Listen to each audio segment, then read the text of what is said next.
For most Americans, the story begins in 1979 with the Iranian Revolution and the hostage crisis. A group of revolutionary university students took over the American embassy in Tehran and held 52 diplomats hostage for 444 days. To help burn this into the American narrative, the news show Nightline was created with a nightly tally of the number of days since the crisis started. But to really understand, we have to go back to 1953, which is where the story begins for most Iranians.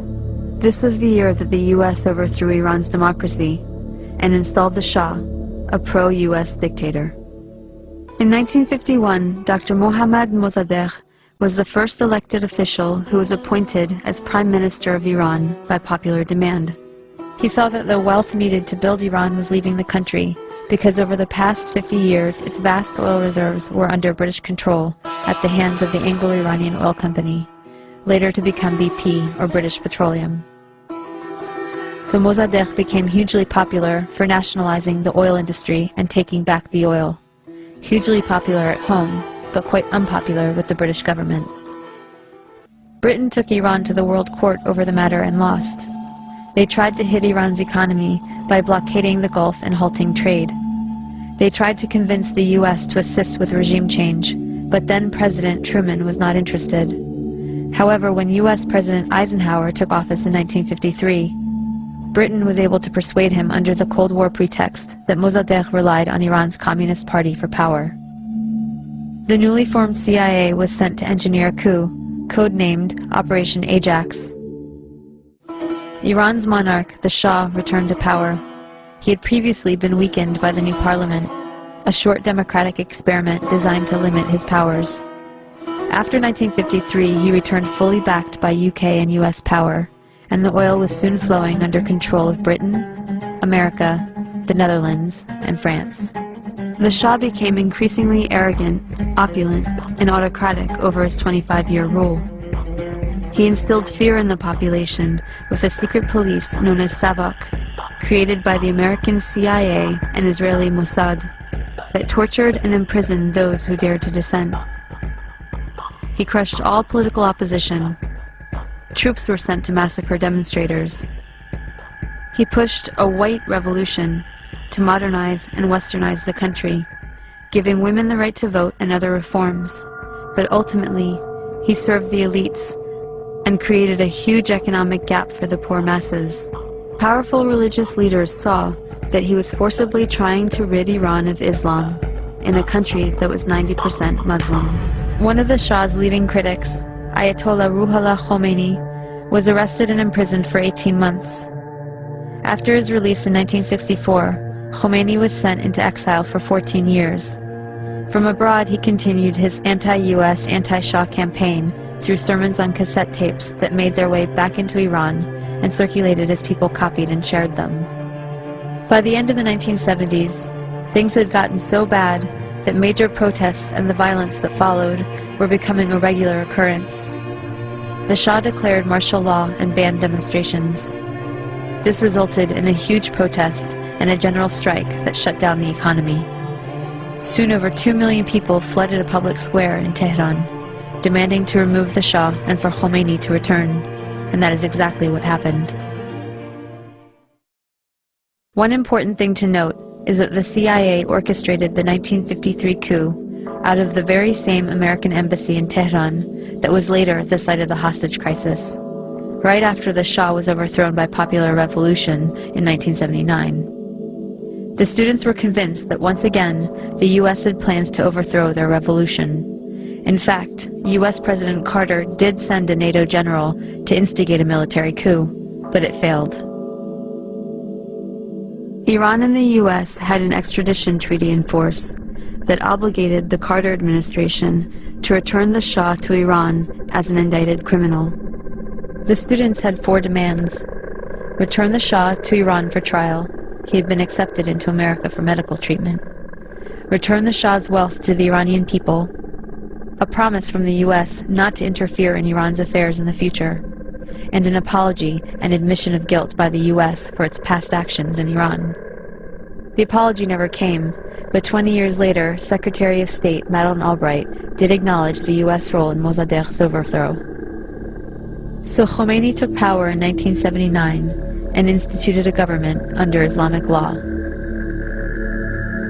Within a year of the revolution, Saddam Hussein invaded Iran without provocation, seeking control of Iran's oil-rich Khuzestan region and key oil shipping waterways.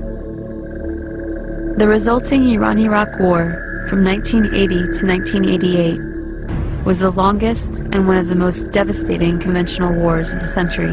At least 500,000 Iranians were killed. This war further cemented resentment of the U.S. government, as they were playing both sides.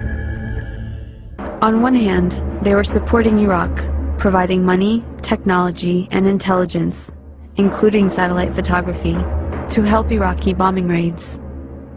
The U.S. helped provide Saddam Hussein with weapons by giving him agricultural credits and pressuring Gulf states to give him billions in loans so he could buy weapons from Western Europe, China, and Russia.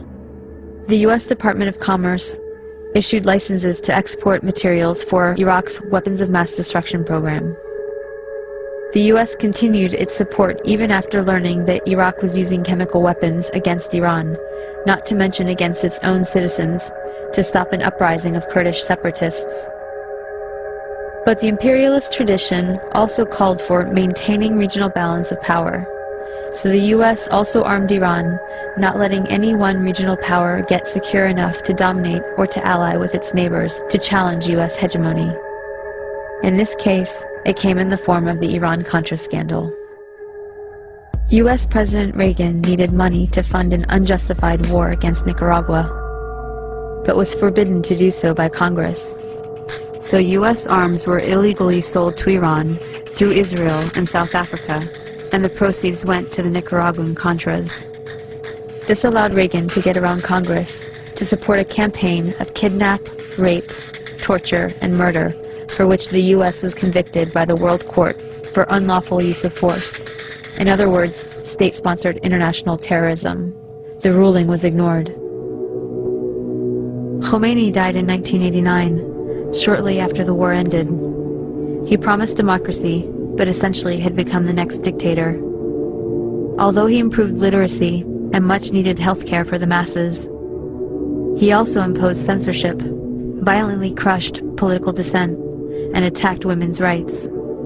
Instead of the Savak, the people now had the Revolutionary Guard to fear.